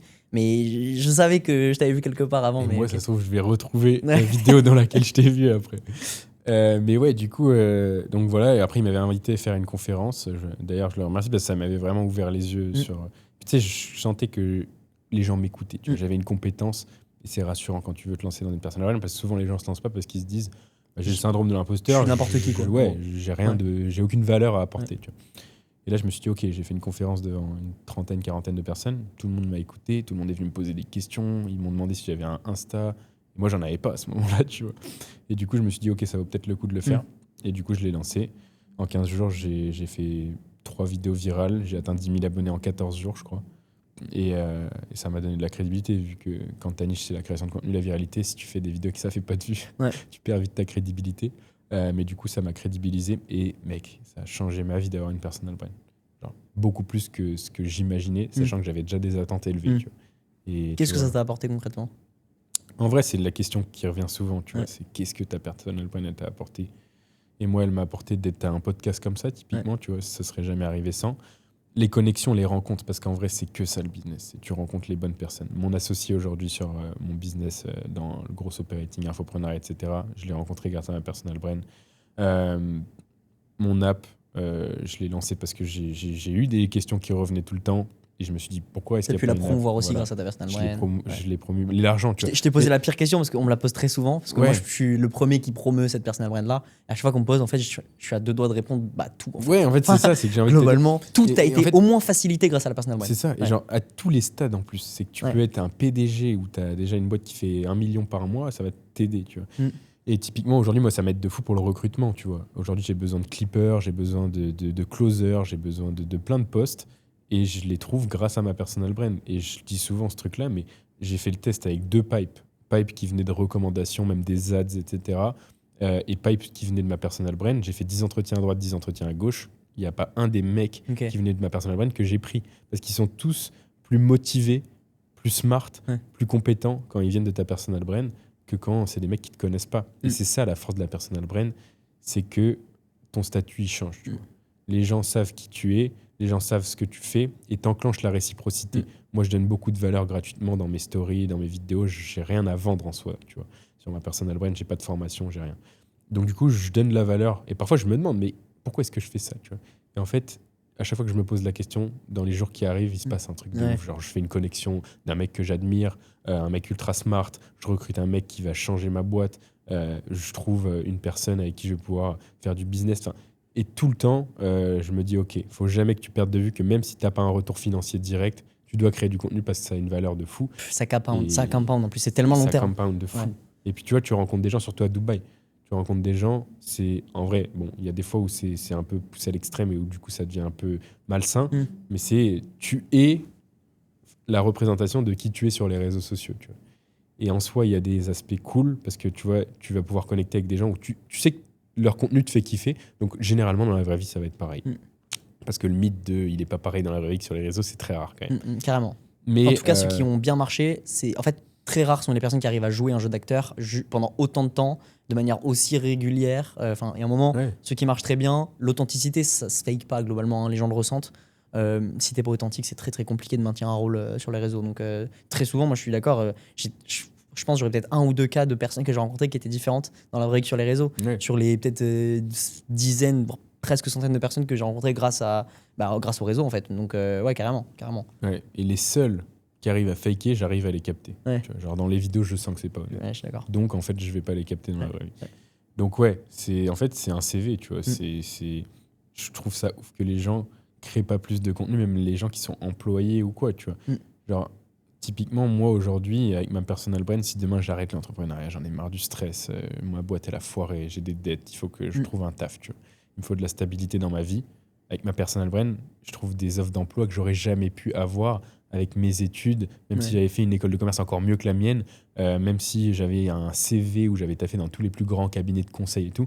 Genre avec ma personal brand, je me fais embaucher soit par un infopreneur, même par une boîte ou un e-com ou n'importe quoi et je peux gagner 10 000 euros par Ouais, mois. tu c'est le meilleur asset. C'est le meilleur asset. C'est le CV de 2025. Mais et c'est un aussi CV pour ça boosté. qu'il faut être sérieux et pas faire n'importe quoi et être régulier, être sur long terme pour gagner de la trust, enfin gagner de la confiance. C'est aussi ça, tu vois, créer une vraie personal brand, c'est ce que tu disais, c'est ne pas faker, être authentique, être régulier, apporter de la valeur parce que on en tire les fruits qui sont les meilleurs uniquement si on a mis les inputs qui étaient les meilleurs, c'est-à-dire si on a justement apporté de la valeur, qu'on n'a pas fait le tout pour avoir le plus d'abonnés, etc. Mais justement, ça m'amène à un point que je voulais te poser parce que tu es expert en viralité, globalement c'est comme ça qu'on pourrait te qualifier le mieux, je pense. Ouais. Et pourtant, quand on regarde ton compte Instagram, tu n'as pas des centaines de milliers d'abonnés, tu vois. Est-ce que, parce qu'il y a toujours ce paradoxe, et on en revient, c'est est-ce qu'on va vouloir chercher le mainstream, le broad, le plus grand nombre de vues, le plus grand nombre d'abonnés, ou est-ce qu'on va chercher la communauté nichée, qui a de la valeur, etc. Toi, comment tu as placé ce curseur entre les deux Parce que d'un côté, on pourrait dire, ouais, gros, t'es expert en viralité, mais t'as pas 100 000 abonnés, tu vois, c'est pas non plus, nanana. Et d'un autre côté, tu pourrais les avoir, je pense, si tu voulais les 100 000 abonnés. Mais comment t'as fait ce choix-là, tu vois? Déjà, comme tu dis, il y a des. Tu vois, le TAM, le Total Addressable Market, tu peux pas avoir 1 million d'abonnés sur Insta dans niché vraiment business scaling en France. Tu peux l'avoir si tu fais du broad business comme Yomi, typiquement, mais en plus, ça va mettre des années, tu vois. Sur l'échelle de temps que moi j'ai, là, ça fait même pas un an que j'ai lancé ma personal brand, c'est impossible que j'ai 1 million des abonnés que je veux. Ouais, bien sûr. Et je pense que demain, je peux avoir 1 million d'abonnés dans le fitness, 1 million d'abonnés dans la cuisine. Si tu me donnes n'importe quelle niche, je peux avoir 1 million d'abonnés en 2 ans. Disons. Ouais, je pense. Mais comme tu as dit, moi, c'est pas mon but, tu vois. La métrique principale, c'est plus la qualité des abonnés que la quantité. Et surtout, je force pas le truc, tu vois. Genre, je suis vraiment dans cette optique de je fais du contenu qui me ressemble, même si je pense que je peux encore améliorer ça. Parce que des fois, je me sens pas à 100% comme je suis dans la vraie vie. Sur du contenu long, c'est plus simple, tu vois. Genre, comme là, c'est nous, tu vois. Ouais, et sur des shorts, t'es là, t'allumes la cam, ça fait 2 semaines, t'as pas posté. C'est pas évident, tu vois, d'être soi-même. Mais du coup, le but, c'est quand même d'être le plus authentique, le plus soi-même, parce que tu vas attirer des gens qui te ressemblent, en fait. Et moi, c'est ça. Qu'est-ce que j'ai envie de faire avec ma personal brand? Attirer des gens qui me ressemblent. Tu vois. Et donc, si je joue un rôle, en plus du fait que ce sera peut-être moins lucratif, etc., je vais attirer des gens qui me ressemblent pas, et que ce soit des clients, que ce soit des associés. En fait, ça va t'apporter que des emmerdes si tu fais du contenu qui te ressemble pas, au final. Ça va t'apporter sûrement sur le court terme du cash et des trucs sympas. Mais sur le long terme, c'est. Et des vanity metrics, un peu le côté, j'ai beaucoup d'abonnés. Voilà, c'est ça. Les abonnés, ça l'assertif. sert à rien. Genre, je vois des mecs qui ont 10 fois mon nombre d'abonnés, et je vois le nombre de vues qu'ils font dans leur story, et ils font moins de vues que moi dans leur story. Tu vois. Donc, non, ouais, c'est pas ça l'important, c'est plus d'avoir des gens qui te ressemblent, de connecter, et puis d'atteindre tes objectifs. Toujours, tu vois, ça dépend. Moi, le truc, c'est que l'objectif de ma personal brand, et c'est ça qui est important dans le contenu, c'est fais du contenu qui répond à tes objectifs. Tu vois. Si ton objectif, c'est de vendre un max, et que ton produit, c'est un truc à 29 €, ouais, je pense qu'il faut que tu fasses des millions de vues, il faut que tu vises large, etc. Moi, mon but aujourd'hui avec ma personal brand, il a beaucoup changé. Avant, j'avais un accompagnement high ticket. Ensuite, je faisais la promo de mon SaaS. Et aujourd'hui, j'ai un peu... et c'est là où tu vois qu'il y a différents levels à la création de contenu. Ton levier, il peut être de plus en plus gros. C'est que maintenant, je vais plus faire directement la promotion de mes produits. Je vais me servir de ma personal brand comme un levier pour trouver des personnes qui vont faire la promotion de mes produits. Tu vois. Trop intéressant, ok. Donc, comment tu as fait le switch? Bah ça, tu vois, c'est une réflexion que j'ai eue où je me suis dit comment je peux amplifier la portée de ma personal brand. Moi, tout seul, ok, je peux faire 500 000 vues, 1 million. Et ça va être des projets du coup qui sont dépendants de moi. Tu vois, parce que c'est ça le problème d'une personal brand, c'est que tu as une formation, c'est pour ça que ça se valorise pas une formation, déjà parce que ça repose sur du vent, et qu'en plus, s'il n'y a plus l'infopreneur, ça vaut plus rien. Ouais. Déjà, du coup, je voulais un business qui se valorise, c'est pour ça que j'ai lancé une application. Ensuite, je me suis dit, ok, l'application c'est bien, mais si c'est que moi qui ramène l'acquisition sur l'application, je pourrais pas la revendre, parce qu'elle serait dépendante de moi. En fait, c'est juste une formation, mais digitalisée différemment et qui est sur l'App Store. Quoi. Packagé différemment, mais Voilà. si le seul canal c'est le tien. Exactement, autant faire une formation et ça convertira sur un moment. Tu vois. Et du coup, après, je me suis dit, ok, comment est-ce que je peux déjà détacher le truc de moi et en plus avoir un effet de levier où tu vois, et c'est ça qui est bien quand tu dis comment je peux faire 100K par mois plutôt que de te dire comment je peux faire 10K par mois. Et du coup, je me suis dit, le mieux, ce serait que avec ma personal brand, je trouve des centaines de créateurs qui, eux, font des vidéos pour mon application. Tu vois. Et c'est comme ça que je me suis dit, Donc c'est de l'affi un peu? En gros, là, moi, pour être concret dans le système que j'utilise aujourd'hui, il y a 2 types de créateurs. Il y a les créateurs. Donc, eux, ils font des vidéos avec leur tête, comme toi et moi, tu vois, où ils se filment. Les gars, j'ai utilisé Blow Up, j'ai fait 500 000 vues sur ma dernière vidéo, c'est trop bien. Et ensuite, du coup, eux, on les paye au RPM, donc 1 euro les 1000 vues. Tu vois. Donc, ils font 100 000 vues, ils gagnent 100 €. Et après, tu as les clippers. Donc ça, c'est la deuxième catégorie de créateurs. Les clippers, eux, ils ont un drive avec déjà des rushs de mois en général. De mois, tu vois, questions-réponses, podcasts, etc. Et eux, ils font des clips avec ça. Et eux, ils ont juste en fait à prendre un drive, prendre les clips, faire des montages, les poster. Et ils font 200 000 vues. Donc c'est moins payé, évidemment, vu qu'il n'y a pas le travail de se filmer, de montrer sa tête, etc. C'est 30 centimes les 1000 vues, tu vois. Ah, tu payes aussi au RPM là-dessus. Ouais, donc en fait, c'est marrant parce que je crois qu'il y a 3 moyens de monétiser ce genre de trafic. Enfin, trafic indirect, on va dire, acquisition indirecte. Si je me trompe peut-être, mais tu as de l'affi. Donc là, tu vas rémunérer plutôt au pourcentage de ce que les viewers qui ont cliqué dessus payent. Tu as du RPM, comme ce que tu fais là, donc le taux le nombre de vues qui est payé. Et je crois que tu peux combiner les deux, en fait. Il y en a beaucoup qui combinent les deux pour avoir un peu le sucre du RPM, entre guillemets, pour gagner les petits euros qui te motivent à continuer de clipper. Et l'affi qui fait des vrais sous, des vrais chiffres. Comment tu vois la chose, toi? Comment tu as décidé Ouais, de... pour moi, il y en a 2 de plus. Ok. C'est, il y a un truc qui se fait pas mal, surtout dans le clipping, c'est le nombre de clics sur le lien dans la Ok. bio. Ah, ok. Ah oui, c'est ça que j'ai oublié. Ouais. Mais ok. nous, vu que c'est une application App Store, il y a juste à la citer, les gens ils vont chercher. Il n'y a Ok. pas besoin de cliquer sur un lien Ok. ou quoi. En plus, on peut pas trop traquer, c'est galère avec Ok. l'App Store. Et le dernier, c'est le paiement à la publication. Mais ça, c'est plus pour des mecs qui ont déjà une audience, tu vois. Ok. Genre 100 € la vidéo. Ouais, un peu plus en mode sponsoring. quoi. Voilà, mais ça, c'est pour les Ouais, influx, tu ouais, vois. ouais. Moi, Trop je fais la intéressant. diff entre influx et créateur, Ouais. tu vois. Créateurs, ils peuvent commencer de Ouais. zéro leur Ouais. compte. Et ce que je te dis, là, les mecs qui gagnent 1 € les 1000 vues, ils lancent leur compte pour la plupart. Ils ont 0 abonnés. Il y en a, ils font des 200 000 vues sur leur deuxième ou troisième vidéo. Ils prennent 200 €, tu Et vois. donc, eux, ils mettent en avant Blow Up. Ouais. Et si tu veux revenir sur Blow Up concrètement, tu l'as dit en introduction, mais globalement, c'est une app que n'importe quel créateur peut utiliser qui va l'aider à mieux devenir viral ou mieux reacher son audience qui cherche, c'est ça? Ouais, la promesse, tu vois, en 5 Ouais. mots, comme c'est un peu la mode aux États-Unis pour les startups et tout, c'est l'app qui te rend viral, tu vois. Ouais.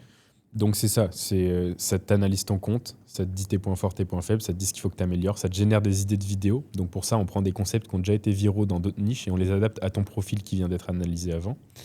Et après, pareil, ça reposte aussi ton contenu sur toutes les plateformes. C'est-à-dire que tu connectes YouTube, Insta, Facebook et TikTok. Et quand tu postes sur TikTok, après, ça détecte et ça poste automatiquement partout, tu vois.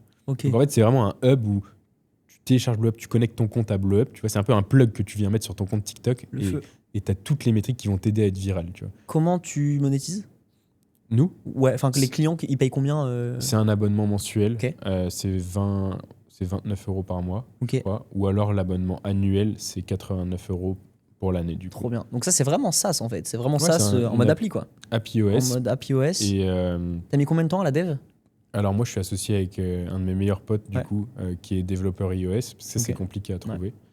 Et du coup, on est à 50-50 sur le projet. Trop Et bien. dis-toi, et ça sortira bientôt ce vlog, c'est la première fois que j'en parle, mais depuis le jour 1 où on a créé l'app, on a tout filmé. Ah, le Donc feu. là, tu vois, aujourd'hui, on est à 40K par mois avec l'app. 40K d'MRR. Et du coup, le but, c'est d'arriver à 100K en décembre. Et quand on arrivera à 100K, quand on passera le cap symbolique sur l'application, il y aura marqué 100 000 € sur les last 28 days. On va sortir le vlog du moment. C'est la première fois qu'on est venu à Dubaï. On est venus tous les deux quand j'ai eu l'interview, etc. On s'est dit, OK, on est là 2 semaines. Il faut qu'on trouve une idée d'app. Toi, tu fais des apps. Moi, je sais faire de la viralité. Viens, on fait un projet ensemble. Tu vois. Faut qu'on trouve une idée d'app. Et on a cherché pendant une semaine. On se filme nos réflexions en mode, tiens, on pourrait lancer ça. Ah ouais, non, c'est pas ouf. Ah, on pourrait lancer ça. Ah, ça serait pas mal et tout. Jusqu'au moment où on trouve Blow Up, on le marque sur une feuille et on fait un vieux logo qui est devenu au final un peu le logo. On design les écrans et tout, genre sur une vieille feuille qui au final sont devenus nos écrans. Et depuis le jour 1, on construit l'app. On est dans le train, mec. On voulait absolument finir l'app avant de revenir en France, Ok. avant de revenir dans notre ville, tu vois. Et genre, il continue de coder dans le train alors qu'on arrivait dans 30 minutes. Et après, on était sur le banc devant la gare à minuit en train de coder. On voulait pas rentrer tant qu'on l'avait pas fini devant la gare. Il finit de coder l'app et on a la version enfin prête et on la teste et elle Et fonctionne. tout ça, vous avez filmé? On a tout filmé. Oh, le feu. Ça, c'est un banger. Et, hein. ouais. Et du coup, on va faire une vidéo de 0 à 100 000 € avec En MRR, putain, c'est solide, 100 000 € d'MRR. Juste pour que les gens se rendent compte, normalement, hein, tu me diras si je me trompe, hein, mais normalement, les apps SaaS comme ça, tu valorises à 10 fois l'ARR. Pas pour des trucs low-tech comme nous. En vrai. Ok. Je pense que tu peux faire x2, x3. L'ARR? Ouais. Ah, ok. Si tu arrives déjà à être bien stable et tout sur un an, si un an tu arrives à stabiliser l'ARR, on va dire à 100K, disons, je pense Ouais. que tu peux le vendre x2 ou x3 de l'ARR. Après, ça dépend vraiment des niches de qui te rachète. Tu vois, Ouais. si c'est demain, je sais pas, il y a un acteur dans notre niche qui est ultra gros et qui veut juste nous racheter, il sera prêt à payer potentiellement sûr. plus. Je pense pas qu'il y ait vraiment de. En fait, tu as Y a pas des de exemples règle. et contre-exemples. Ouais, y a pas de règle. Tu as des mecs qui ont vendu x10 de l'ARR, t'en as, Ouais. ils l'ont vendu x1. Ouais. Donc, Ok. Ouais, mais c'est déjà, quand même. x2, x3, ce serait. Ça va quand même chercher la valo et ça te fait du beau cash flow parce que là-dessus, t'as une marge très élevée, quoi. Ouais, t'as une grosse marge. Et puis surtout, ce truc de valo, tu vois, moi j'étais dans les formations et tout, j'ai jamais vu ça, tu vois. Là, le fait de te dire ce que tu construis, même si t'es pas rentable, enfin, quand même, parce que ça va impacter la valo forcément, mais même si t'es tout juste rentable ou que t'as 10% de marge, tu vas revendre le truc Ouais, un jour. bah, et tu toucher construis vraiment quelque chose, quoi. Ouais, voilà, c'est c'est cette ça. notion-là. Tu construis un truc, ouais. c'est ça. Mais c'est pas non plus de la valo de startup, c'est de la valo qui est permise grâce au cash flow. Genre, Voilà, c'est quand même un c'est truc qui ça. te Et puis rémunère, qui a une nous- grosse marge. Et je pense que c'est ça, les entrepreneurs qui font carnage en ce moment, tu vois. Ouais. Typiquement, le mec qui a créé Whoop, je sais pas si t'as vu. Tu sais, c'est des mecs qui viennent de l'infoprenariat. Mais c'est tu vois. Gatti qui est shareholder, ouais. Ouais, il a rejoint le truc, Ouais. il est co-owner, Il avait le je crois. seum de pas pouvoir rentrer dans School et il est rentré Voilà, dans c'est Wop. Et tu vois, et c'est des mecs, même le fondateur de Whoop, il a fait une Ouais. interview il y a pas longtemps et tout, où tu vois, ils utilisent les techniques, tu vois, pour générer du cash flow, en fait. Les techniques de bootstrap, les techniques de pirate, entre guillemets, de faire du clipping, d'aller faire des influx, de l'UGC, etc. Et quand tu combines ça avec en plus un produit quali comme dans les startups et tout, mec, mais t'exploses tout, tu vois. Et moi, il y a un mec que je kiffe vraiment, tu vois, c'est le mec qui a fondé Telegram. Ouais, et lui, tu Pavel sens, c'est une Durov. petite team, Ouais. Pavel Durov, mec, petite team, mentalité ultra droit au but, tu vois. Puis t'as vu, avant de faire Telegram, il avait fait le Facebook russe d'abord. Ouais. Facebook russe, ils l'ont obligé à stopper ou à vendre à l'État russe. Il a vendu, il est venu en France, il s'est fait naturaliser. Il est venu ici, histoire de ouf. Bah, d'ailleurs, il vit ici. Ouais. C'est dingue. J'aimerais bien le croiser en vrai. Ouais. Il doit être inspirant. Bon, je sais pas s'il a des petits problèmes en ce moment avec l'État français, c'est compliqué. Mais lui, j'adore. Tu vois, typiquement, entrepreneur référent, entre guillemets, à qui je tends à ressembler potentiellement, c'est un mec comme ça, tu vois. Mais c'est plus sur le stoïcisme qu'il a, sa capacité à gérer les émotions, l'équilibre de sa vie, tu vois. Ça, c'est des trucs aussi qui sont ultra importants pour moi. D'ailleurs, toi, je serais curieux de savoir ce que c'est tes petites routines ou comment tu vis. Est-ce que t'es... Mec, moi je t'en parlais, mais là je suis en pleine phase de transition. Il y a tout qui change. Moi, là, à l'heure où on tourne, on est en novembre, là, pour ceux qui écoutent. Le podcast sortira dans un mois, je pense. Et en fait, en 6 mois, il y a tout qui a changé, quoi, globalement. Donc c'est compliqué de fixer une routine là. Mais tout va très très vite. En plus, tu voyages. Je voyage beaucoup, j'ai pas de point fixe. Le business est en train d'exploser, mais de manière très rapide, quoi. Tout s'est passé très rapidement. On a complètement changé de vision. Enfin, de toute façon, j'en reparlerai, mais ouais, compliqué d'avoir une vraie roadmap claire, tu vois, parce que tout change et tous les jours ça évolue. Mais du coup, je suis plus intéressé pour savoir la tienne, tu vois, parce que là, tu as lancé le SaaS, ça fait combien de temps? Alors, tu vois, ça fait 10 mois quasiment. Sauf que ça, c'est... Tu pourras mettre ça en intro du podcast, viralité.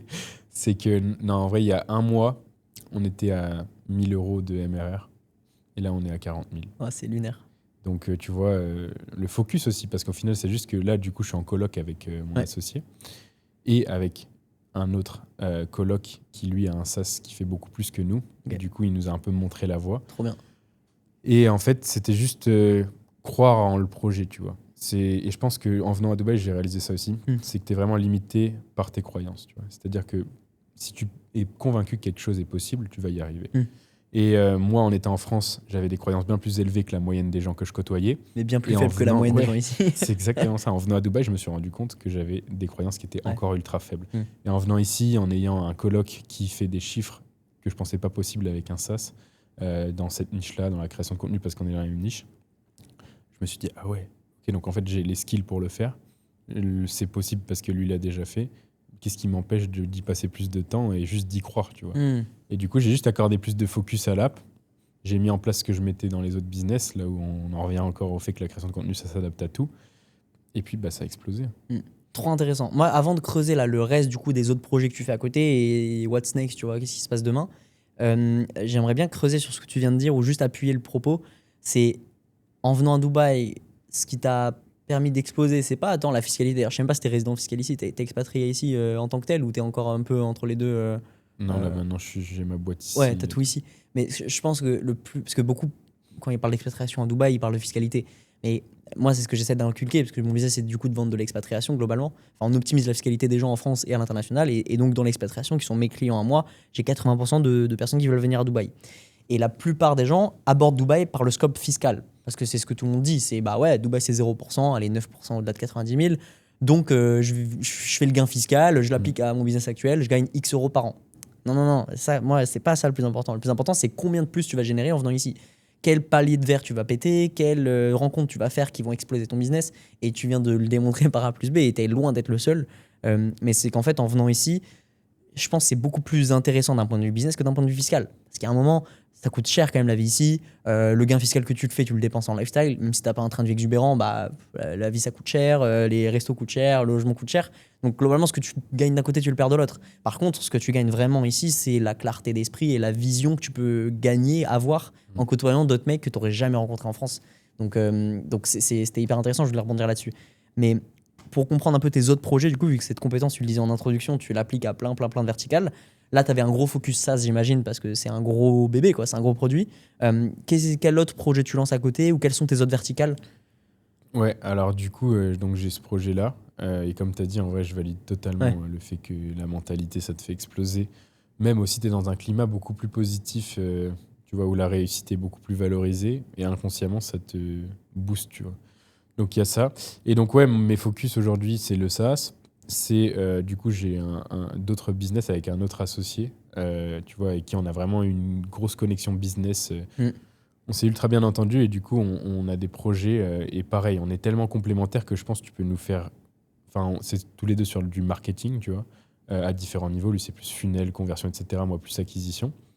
Et tu peux nous mettre sur n'importe quoi en vrai. Et c'est pour ça que je te disais, c'est juste un entonnoir en fait. Quand tu as les compétences, en vrai, tu peux me faire vendre n'importe quoi, j'y arriverai, tu vois. Plus c'est distribution de masse, plus moi je préfère. Mais tu peux me faire vendre n'importe quoi. Et du coup, là, on avait, on a du coup une agence de growth operating. On prend des infopreneurs, on prend un pourcentage dans leur business et on les fait scaler. Ouais. C'est ce que j'ai un peu toujours fait, moi, l'infoprenariat, etc. Donc, c'est ce qui est le plus simple, entre guillemets, pour moi. Et à côté, là, tu vois, on vient de lancer une marque e-com dans une niche qui n'a rien à voir. Une niche que je connais pas. Et je suis sûr que ça va fonctionner aussi, tu vois. Ok. Et la marque e-com, pareil, tu t'as juste pris des parts et ta seule verticale, c'est l'acquise.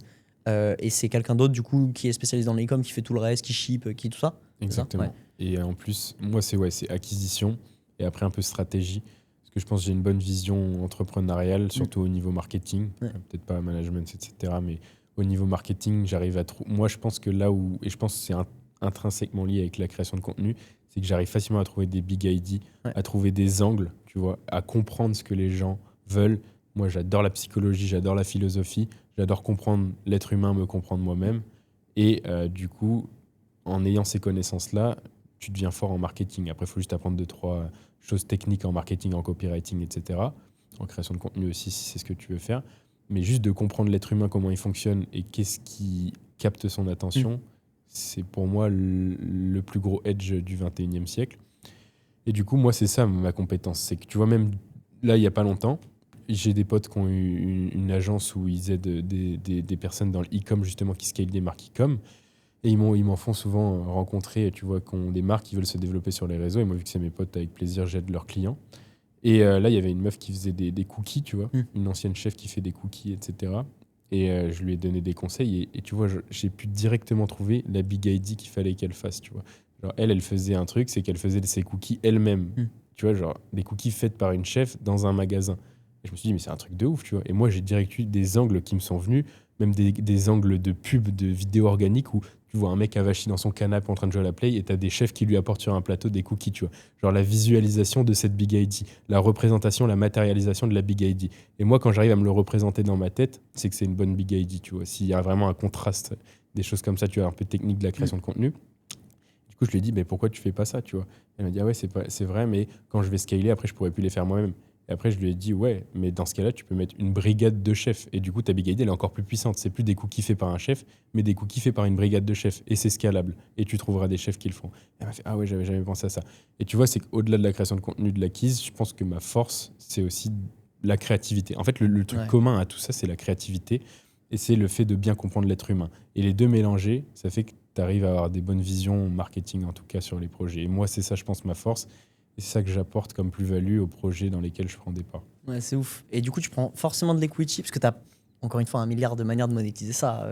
Tu peux prendre de l'equity, tu peux prendre des ref shares, tu peux faire même des calls de consulte, tu vois, genre Better Call Robin. Parce que même, je pense que tu vois, tu peux résoudre beaucoup de problématiques en 30 minutes, tu vois, apporter une.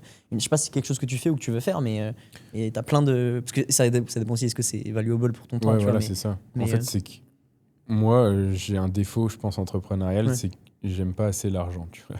Dans le sens où j'en ai besoin, c'est mon moteur parce que je sais qu'il va me procurer ce que je veux vraiment, la liberté, la sérénité. Mais l'argent, en mode d'avoir de l'argent dans les mains, je m'en fous, tu vois. Et du coup, j'ai trop tendance à aller dans des projets plus long terme où tu prends de l'equity, etc. Tu vois, je pourrais faire une formation et faire 20K par mois. Après, est-ce que c'est un défaut, mec? Je sais pas, parce que quand même, là, tu vois, pour tout te dire, et moi je m'en fous, je suis complètement transparent là-dessus, avant de venir à Dubaï, genre j'ai eu une période pendant plusieurs mois où j'avais très peu de revenus, tu vois, par rapport à ce que j'ai pu avoir avant. Heureusement, j'en avais mis de côté, etc. Malgré que j'étais en France et que je payais beaucoup du coup de taxes et tout. Mais du coup, j'étais à un moment où j'avais plus beaucoup d'argent. En venant à Dubaï, j'ai pas fait all-in, mais j'ai pris des risques, tu vois. Et du coup, quand je suis arrivé là, même, tu vois, j'étais pas en mode abondance, tu vois. Et parce que j'avais plein de projets qui étaient dans des stades ultra intéressants, qui avaient un potentiel de ouf, mais que je collectais pas de cash Ouais. flow, tu vois. Et du coup, c'est là où je dis que j'ai un problème. Je sais que dans 1 an, 2 ans, je serai sûrement beaucoup plus riche que les gens qui font du cash flow aujourd'hui. Mais du coup, il y a eu cette problématique où j'étais là, est-ce que je refais une formation juste de quoi avoir le lifestyle, tu vois, et à côté. En fait, je me suis dit, vas-y, je fais le pari de focus all-in sur les autres trucs. Et bon, maintenant, ça paye, tu vois. Le SaaS, Mais je suis sûr que mec, à côté de... Enfin, justement, moi, je le vois bien comme un bridge. Enfin, c'est une idée comme une autre, hein. Mais tu peux très bien avoir ce truc-là de une demi-après, enfin, une après-midi par semaine, je sais pas, tu fais Ouais. 5 calls d'une demi-heure. Ça te fait, je sais pas, 5 fois 300, 1500 balles, j'en sais rien. 15 000 balles. Et 1500. et tu peux, enfin, tu te fais 6000 balles par mois comme ça, sans trop abuser, tu vois. En fait, je Ouais. pense que tu peux facilement jouer le. Moi, ce que j'aime bien, c'est jouer sur les extrêmes. C'est-à-dire que pour moi, c'est soit tu fais de l'extrême cash flow, soit tu fais de l'extrême relation, de l'extrême long terme, peu importe. Mais jouer sur ce côté où justement tu as quelque chose qui te permet de financer globalement ton café et ton lifestyle, plus jouer sur le long terme, très long terme, avec des shares dans des projets ambitieux qui scale, etc. Je pense que ça peut être un.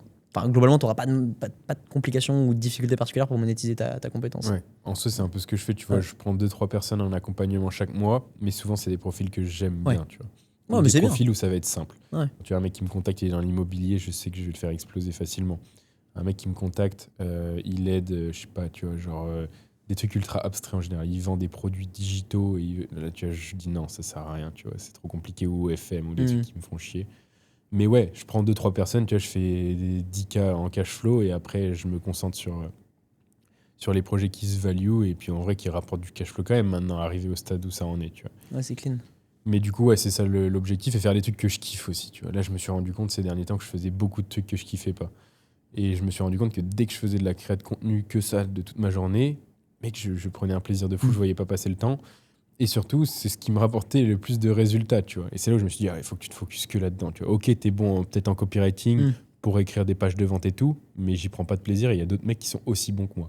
Alors que dans la création de contenu, il y en a pas énormément, tu vois. Et du coup, il faut jouer sur tes unfair advantage, on va dire. Comment tu recrutes et comment tu délègues? Si tu devais donner genre tes 3 tips principaux pour un mec comme moi qui est dans cette problématique-là actuellement. Bah déjà, tout dépend le profil que tu veux recruter. Ouais.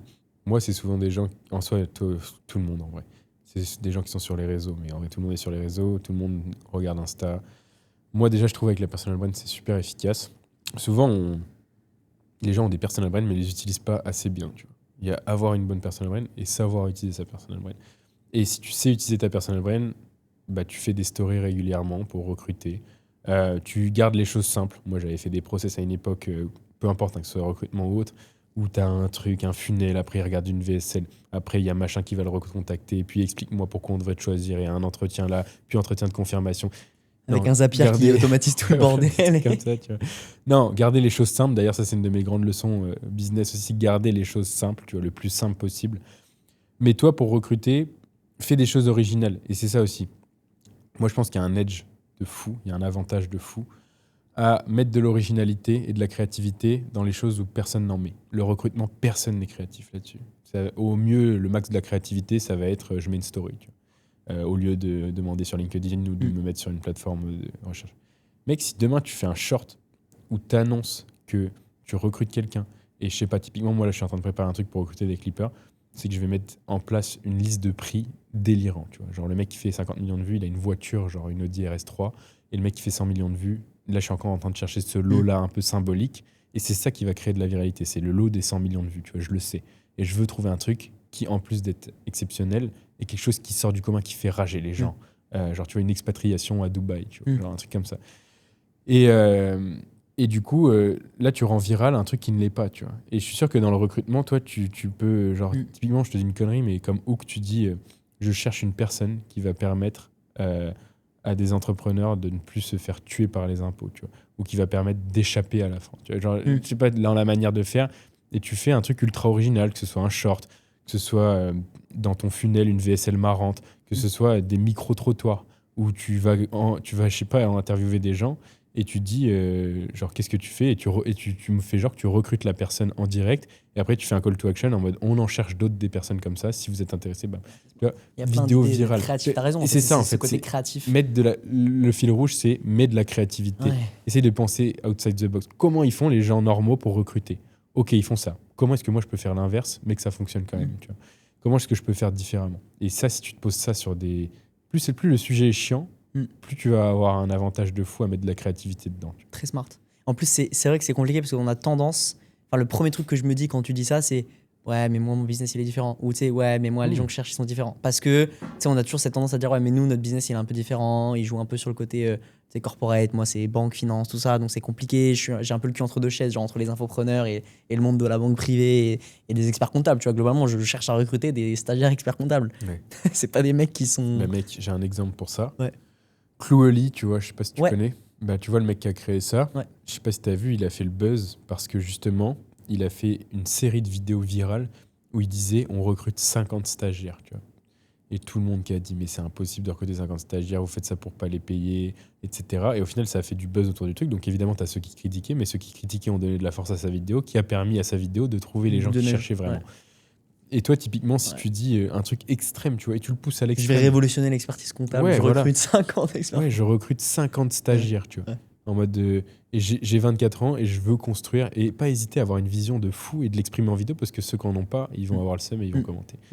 Et de dire, je veux créer la plus grosse entreprise de jeunes experts comptables. Tu vois. Et toujours à un angle. Moi, j'aime bien quand c'est un angle un peu impactant. Tu vois. Je veux créer la plus grosse entreprise et je recrute 50 stagiaires que je ferai venir dans ma maison. Tu vois. Un truc de ouf comme ça, où je loue des bureaux et je fais venir tout le monde. Tu vois. Ou alors tout le monde est en télétravail, j'en sais rien. Bref, Ouais. tu donnes un trouver truc angle, viral. Et qu'est-ce qui est viral sur les réseaux à coup sûr? C'est d'aller plus loin que les autres. Tu vois. De faire ce que les autres ne font pas. Typiquement, moi, une de mes vidéos qui a le mieux marché, sur mon ancienne personal brand, c'est que je monte de 0 à 10 000 abonnés et je filme tout ce que je fais. Genre. Et personne ne l'a jamais fait parce que ça prend des mois. Tu vois, les mecs qui font des vidéos sur des mois, genre, je mange pas de viande pendant 6 mois, tu vois. Et ben ça, c'est une vidéo de ouf parce qu'elle a mis 6 mois à être faite. Et qui va faire une vidéo où tu mets 6 mois de travail pour une vidéo qui est même pas sûre de fonctionner? Et généralement, elle fonctionne. C'est faire ce que les autres ne font pas, quoi. C'est ça. Faire Et ce si qui est tu vas difficile, plus loin, compliqué, tu te demandes qu'est-ce que les autres feraient pas, tu vois. Ok, genre, je donne une prime de 2000 € à la personne qui me trouve le meilleur stagiaire, tu vois. Où tu reprends le concept du pire stagiaire et tu as 100 000 angles différents, tu vois. Ouais, c'est vrai. Et juste de faire un truc que les autres ne font pas, genre. Ou alors, il y a 100 000 trucs possibles, tu vois. Ok, et toi, là, c'est quoi un peu les prochaines étapes? C'est quoi? C'est de prendre de l'écouter encore dans d'autres infopreneurs, continuer globalement ce que tu as commencé à faire et scaler en parallèle ce SaaS, c'est ça Non. En soi, c'est plus de me disperser trop. Ok. C'est quand même de scaler ce que j'ai déjà. Ok. C'est bien de se disperser. Enfin, moi, je suis dans la team, tu peux avoir plusieurs projets et quand même réussir. Après, je peux pas encore dire que c'est le cas parce que je pense pas avoir réussi, en tout cas, du coup, atteindre mes objectifs, si c'est ça la réussite. Mais je pense être sur la bonne voie. Je pense qu'on peut créer un écosystème et plugger ce truc de création de contenu, surtout de distribution de masse, à cet écosystème, surtout si les projets ont des liens entre eux. Là, juste scaler ce que j'ai déjà, monter Blow Up à 100K, puis à 200, puis à 500, puis à 1 million par mois, je pense que c'est largement possible. On n'a même pas ouvert le marché US. On est déjà à 40K. Ça fait un mois qu'on est vraiment... Que marché français, là? Ouais. Ok. Donc je pense qu'on peut largement aller chercher 500K par mois. Tu vois. Ça peut paraître énorme, mais sur un SaaS comme ça, moi, je veux vraiment révolutionner la création de contenu avec ce SaaS. Tu vois. C'est ça aussi. C'est la première fois que j'ai une vision. Avant, j'avais des projets, tu as une formation. Tu peux faire genre que tu as une vision. En vrai, tu as une formation. Ta vision, c'est juste de gagner de l'argent. Là, j'ai vraiment une vision. Et je pense qu'elle a été encore plus ancrée quand j'ai vu les gens qui utilisaient notre app. Tu vois. On peut voir les comptes des mecs qui utilisent notre app. D'ailleurs, on a des mecs connus et tout. Tu vois, genre Jeff Panaclock, des trucs que tu t'y attends pas du tout. Et du coup, je vois en fait qu'il y a tellement de gens, mec, qui ont un rêve, c'est de faire de leur quotidien quelque chose, enfin de le partager avec les gens, partager leur quotidien et de vivre de ça, même d'avoir un complément de revenu. Je vois des mecs qui sont plombiers, des mecs des meufs qui sont danseuses, des mecs qui chantent, des mecs qui font de la batterie. Je suis tombé sur un mec comme ça dans sa chambre tout seul et qui veut juste partager sa passion aux gens, tu vois. Et je sais même pas s'il y a un but financier derrière. Et quand j'ai vu ça, je me suis dit ouais, c'est un truc de ouf que tous ces mecs-là ils sont intéressés par notre app. Et je veux vraiment, tu vois, rendre la création de contenu possible à tout le monde et que n'importe qui a une passion, un métier, un truc qu'il veut partager, il puisse le faire. Et juste ce qui l'empêche d'atteindre des gens qui, en plus, aimeraient voir ce qu'il fait, j'en suis sûr, c'est juste qu'il n'a pas les codes. Il ne sait pas comment retransmettre la fibre qu'il a aux gens à travers des vidéos. Et nous, c'est juste ça. C'est l'intermédiaire entre ta passion et le fait que des gens qui aimeraient voir tes vidéos, aimeraient connaître ta passion, puissent la voir. Tu vois. Et du coup, quand j'ai eu cette vision, je me suis dit, ah ouais, mais on peut pousser le truc tellement plus loin. Et c'est là où j'ai débloqué même des paliers financiers. C'est qu'en ayant cette vision, je me suis rendu compte de ce qu'on pouvait atteindre vraiment. Tu vois. Et du coup, t'as encore double down là-dessus, parce que ouais. forcément, t'as plus focus. Ouais. Et du coup, je me suis dit, ah ouais, on pourrait rajouter ça. Tu vois, là, il y a des features qui arrivent qui sont incroyables. Tu vois, genre, tu choisis le format micro-trottoir et ça, typiquement micro-trottoir, ça t'adapte toutes les questions que j'ai pu voir virales dans les micro-trottoirs à ton profil. Tu vois. Pareil, questions-réponses comme ça, podcast, ça va te générer des questions adaptées à ta niche que tu peux poser. Tu vois. Bref, tu vois, que ce soit vraiment, ça simplifie la vie des créateurs de contenu. Donc déjà, sur Blow Up, c'est ça, vraiment créer l'app numéro 1 dans la création de contenu. N'importe quel mec qui fait des vidéos sur TikTok, il l'a sur son tel, avant de faire une vidéo, il la sort, ok, j'avais généré ça comme idée, bam, et il tourne la vidéo. Tu vois. Ça, c'est le but. Après, avec les autres projets aussi, j'ai envie aussi de me prouver que je peux faire ça dans toutes les niches. Tu vois. Genre là, on a lancé une marque e-com, j'y connais rien, e-com, tu vois. Et pourtant, j'ai envie de pouvoir dire à des mecs qui sont dans l'e-com depuis 3 ans et qui galèrent, de dire j'y connais rien en e-com, et pourtant on fait 100K par mois. Tu vois. Et du coup, ça, faire comprendre aux gens que la création de contenu, ça peut te faire scale dans n'importe quel business. Toi, ça va te faire scale si tu focuses 2 fois plus sur la création de contenu. Le mec qui est à notre gauche, là, qui a le studio de podcast, je suis sûr que s'il se focus lui-même sur être un peu là et faire des vidéos, il va scaler son studio. Il n'y aurait peut-être pas eu de slot. J'ai réservé hier, il va encore de la dispo. C'est voilà, bon, c'est à la fois bon et on mauvais signe. n'aurait pas pu être là s'il faisait de la création de contenu. Et bref, voilà, du coup, voilà. Et que ce soit avec les infopreneurs, que ce soit avec la marque e-com ou Blow Up, scaler. Moi aussi, je suis un peu un autiste de la création de contenu, devenir toujours meilleur, pousser le truc au max et être le meilleur dans ce domaine-là. Tu vois. Trop bien. Bah, sur ces belles paroles, Robin, déjà, je te le souhaite. J'espère que ça va bien se passer. Je suis convaincu, en vrai, que ton profil va vite péter dans les prochains mois, si ce n'est pas déjà le cas, tu vois. Les business sur lesquels tu es, je pense qu'il y a des gros potentiels derrière, et c'est pour ça que tu as raison, je pense, de te focus sur le long terme, parce que c'est vite, on a vite tendance, nous, notre génération, ou en tout cas c'est très simple de dévier vers la gratification immédiate, court terme, surtout à Dubaï, tu vois. Et j'aime bien que tu prouves le contraire, que malgré que tu sois à Dubaï, tu es dans ce délire de focus long terme, faire les choses bien, proprement, de vraiment builder quelque chose et pas juste aller faire un hold-up 3 semaines pour tout claquer dans une boîte ici. Donc voilà, les gars, j'espère que ça vous a plu. Le but de Jeune Doers, comme vous l'avez vu, c'est d'interviewer des gens comme Robin, finalement. Il y en a plein en France. Et il y en a plein. Il y en a à la fois pas beaucoup, mais en même temps plein. Donc j'essaie de vous les montrer, tout ce que je trouve, tout ce que je découvre. J'essaie de partager les discussions qu'on aurait pu avoir en privé. On aurait pu aller se prendre un verre, tu vois. On se connaissait pas vraiment, en fait, pour que les gens captent. Mais moi, la plupart des invités que j'ai, c'est ça. Et l'idée, c'est juste de partager des discussions authentiques que je pourrais avoir de manière complètement naturelle autour d'un verre, juste les partager autour d'un micro.